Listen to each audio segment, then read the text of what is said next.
Journal entry.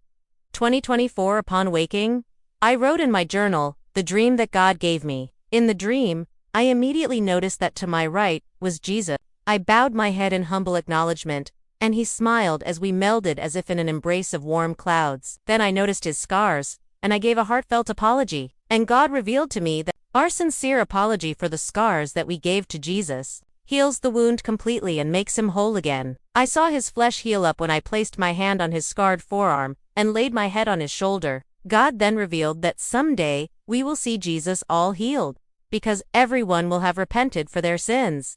How amazing is that? Seeing Jesus' flesh is awesome. I had a dream years before about how awful the crucifixion experience was to witness, not only as a mother with her son's flesh torn and hanging off, but also from an eyewitness follower of Jesus' perspective. That dream woke me up spiritually.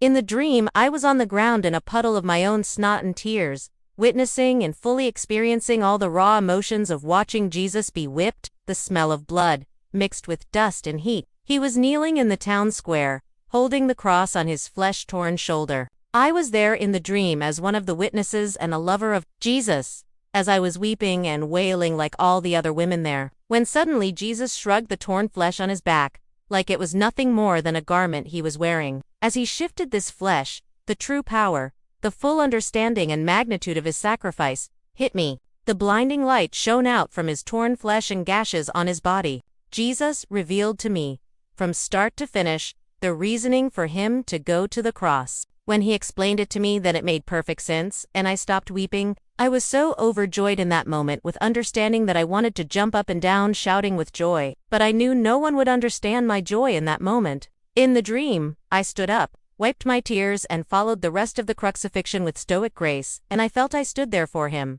not emotionally bleeding, but knowing the joy that he would receive for it. I stood there as a witness, and I was to show everyone there that I trusted my God and his plan, showing I believe that everything Jesus said was true. It taught me a lot about emotions. It taught me a lot about the crux of. I thought, how cruel to make a mother watch her child be ripped to shreds. Could you watch your child be ripped to shreds, spat upon? I had been pitying Mary and her human emotions, and then Jesus. I had been pitying Mary and her human emotions, and then Jesus showed me how not to be led by our emotions. This was another incident that changed my complete outlook on how we feel about things. We are so stuck in our feelings that we are blind to reason. Feelings should be the last thing we consult about a matter. God does not want us to be emotional first. Satan knows this. That's why he has made it our school curriculum and pushed to how. Does that make you feel agenda for so long?